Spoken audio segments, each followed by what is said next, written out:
This is Carl at National RV Detroit, and I'm going to walk us through this 2020 Keystone Passport travel trailer. And the model number is 3221BH, as in bunkhouse. And this is not a floor plan or sales, this is just a how-to. So I'm going to show you some of the features and how they work, okay? So you've got an outside kitchen here. Now, this pulls out, obviously, the kitchen does. You got a cooktop and a running water. Now this is the male end of the LP hose. Now you have to plug it in down here. There's a quick connect down there, so obviously you have to plug it in before you use the cooktop. Now that red and blue lines there, those are the low points of the plumbing. That has to use that when you winterize and de-winterize. Okay. Got a small refrigerator on the outside. This door here goes right into the bathroom, so you don't have to go through the trailer to get to it. You have a power awning with LED strip, outside speakers. This is your black tank flush right here. So after you dump your black tank, which is toilet water and waste, of course, you leave the valve open, and then you can hook the hose here at the dump station and spray it out. It'll clean off the sensors and just give you a good cleaning. Now this is your water heater. The tank is on the other side of it. It's connected to it inside. Always make sure you have water in the tank before you turn on the electric heating element or the gas. That's important. Right now there's water in it. This is the drain right here. This is where you would drain it from. So I'll show you the switches when we get inside. That's the service panel for your refrigerator. You only need to open that to service it. You have a TV signal out plus power, and then there's a sticker saying there's a mounting backer plate there in case you wanted to put a bracket there to hang a TV. Scissor type stabilizer jacks. You can see over on the other end, hopefully there's the crank for them. Okay. This is a Husky centerline weight distribution hitch with built-in sway control. So we'll show you how this operates when you pick up. You have a power tongue jack, right? So you go up and down, and you got a hitch light on it. If it ever fails on you, you can pull this plug right here on the top and use the same crank that you use for the stabilizers to crank this up and down, so you can always get yourself out of trouble. This is just a hookup for a portable solar panel battery charger. If you ever wanted to purchase one, that's where you would plug it in. It's just an option. You have a Deep Cycle Marine battery, 2 LP tanks that are full. Brand new Deep Cycle Marine battery. Okay. This is the other end of your pass-through storage. This is your crank. This is a reducer for your power cord. And that's your dump hose right there. Okay, you have I don't know if he locked this or not. I guess he did. So anyway, that's just a shower, a sprayer / shower. If you want to, the most common way to get water to the trailer is through the city water hookup right here. So you'll just screw the hose on there, turn it on, and everything's ready to go. Now if you're camping someplace that doesn't have plumbing on the campsite, let's say some of the older state parks, for example, will have a fill station when you first go through the gate, but they don't have plumbing on the campsite. You can actually fill your fresh water tank and then use the onboard pump to pump the water. So everything will work just as though you have city water. Now this is just so you know, this type of slide is called an Accu Slide. There are different types. These two are Accu Slides. Okay. Let's see here. There's your dump valves right over there, gray and black. Okay. Your power cord pulls out of here. It's 20 feet long, or 25 feet long, I would think.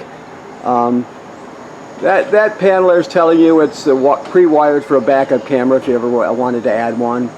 While we're looking up, keep in mind that you need to inspect the roof. The manufacturer states you should inspect them every 90 days. So you figure, you know, twice a summer you want to go up there, have somebody go up there and look at it, make sure there's no damage or cracking or separation, anything like that. These are your hookups for your satellite and cable TV. That's You see the blue light on is just telling you that the digital signal booster is working. Okay, so let's go inside.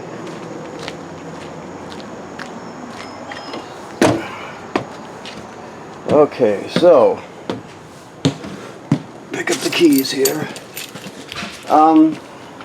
This is your control panel. So you see your slide out is right here. Your second one is right here, and then your on at your power awning is here. As you can see, it working there. Never leave it out unattended. If you're not going to be at the campsite, roll it in. These are just two lights, the awning light and the inner light. And then you can turn on your water pump right here. Remember we told you the water pump is for pumping water out of the fresh water tank when you don't have city water. It's also used for when you winterize the trailer also. Then your two switches for your water heater. You can light it on gas here or turn on the electric element here. Like I said, make sure there's water in the tank before you do that. You can check your levels. Battery's charged. Fresh has got water in it because we're prepping it for you still. Only one black tank because you only have one toilet, so that's a black, gray, and gray 2, which is the there's a gray which is sink and shower water, and then gray 2 is probably the galley tank, I would think. Okay. So let's see. You come around here, you have your sound, which is you can play CDs and DVDs with it, of course. You can stream off a USB. It has Bluetooth, so you can stream wirelessly from your phone or your tablet. AM, FM radio, and then it has 2 speaker zones. One is inside the trailer, 2 is outside the trailer. A and B they call it here. So A is inside the trailer, B is outside the trailer. So it does everything you need and then some. Your TV has a strap on it, so make sure you strap it when you're traveling so it doesn't fling around. Okay, so your refrigerator is a gas absorption refrigerator, so that means it'll run on 110 AC or LP gas. Right now, you probably can't see it very well, but this light is on for auto. Auto is where you're going to have it almost always. Auto means it seeks out electricity and uses it, but if you can't find it or it loses power, it will automatically switch over to gas so you don't spoil your food. So auto is the way to go. The only other thing to remember is this thing here, the thermistor. It's not in place right now, but I'll make sure it's up there for you. This thing is called a thermistor. It's how you set the temperature. So let me see here. Let me set the keys down. Hold on, please. There, right there. This fits into this clip right here. See if I can do it with one hand. Well, apparently not. Anyway, this clip is going, I can't do it with one hand, but this clip is going to be clipped on that fin right here. And the higher you go with this thermistor, the cooler it is. You can see there's a sticker there that shows you the higher you go with it, the cooler it gets. Generally speaking, you're going to have it up all the way. Sometimes, if it's cold outside and it starts to freeze up or frost up, then you can lower it a bit. But generally speaking, you'll have it up all the way. All right. I don't know if he's got the gas turned on, but we'll see here. He just put the new tanks on, so we might have to wait for the gas to come up here if it's on. This is your sparker. You turn it clockwise to spark. 3 knobs, 3 burners, and then this is the oven knob. Okay, so let's see. Yep, so it's on. So it's that simple. You just turn it clockwise to spark it. Now, let me look down here, please. Hold on, please. This one you have to light, and there's a pilot light all the way to the back at the bottom, if you can see it back there. So what you'll do is you'll go to the picture of the pilot light here, then you'll depress it. You keep it depressed, and then you light it. Once it lights, you'll see the flame back there. You hold it for another 10 or 15 seconds to heat up the thermocouple. Then you go to operating temperature. Once you shut it off, the flame goes out, of course, but so does the pilot light. So this one looks like it's never been used, but we see that all the time. Matter of fact, it might even be 60% of them are never used. It's quite a few. Okay, so this is your range hood vent. There's the fan and there's the light. Your microwave works like any other microwave. Your keys are hanging here, as you saw. Any of these lights that don't work with the switch has a button on it in the middle. So let's see here. Let me look around, see what if I forgot anything here. We're doing good so far. Okay, so this couch this is a hide-a-bed. So you take the back cushions off, you grab it down here, fold it out. It's a 3-panel bed. You can also take the poles out of this table here, set it on these cleats down here, and use the cushions to fill in the space. That's another bed. Alright. Plus, you have the bunk room. I can find some light here, hold on. No switch, let's just do it this way. Okay, so, this is pretty self-explanatory. You got 2 bunks over here, of course. Then this bunk here, and you got a sort of a couch underneath. Now you can put this one up and lock it into place right here, right? And so you can sit on the couch more comfortably. You can also turn this couch into another bed, so potentially you've got four beds here.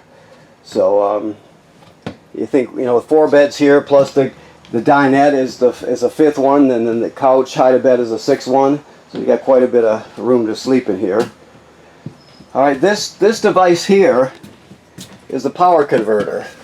So this converts AC to DC power. So you start off with 120 AC when you're plugged in, which is going to be all right here. These are your circuit breakers, just like you'd see at home. And then, of course, they're labeled. Then the power is converted to 12 volt DC over here. So you got regular 12 volt fuses, and they're all labeled. If they blow, they'll actually light up, and you can see them glowing through this tinted plastic here. Also, this is a battery tender, so when you're plugged in, it's going to be sensing how much energy your battery has and needs, and it will send whatever it needs up there to keep it charged. So when you're plugged in, this charges your battery, and when you're pulling down the road, your tow vehicle's alternator will charge the battery. Okay. This device here is your carbon monoxide LP gas detector, right? You come up here to the front, there's some storage underneath the bed. You're going to have another, there it is over here, your TV hookups here, and this wall has a backing plate in it, so you could hang a bracket if you wanted to. Then you have your emergency window over here. I'm sure you know how it works, but we'll do it.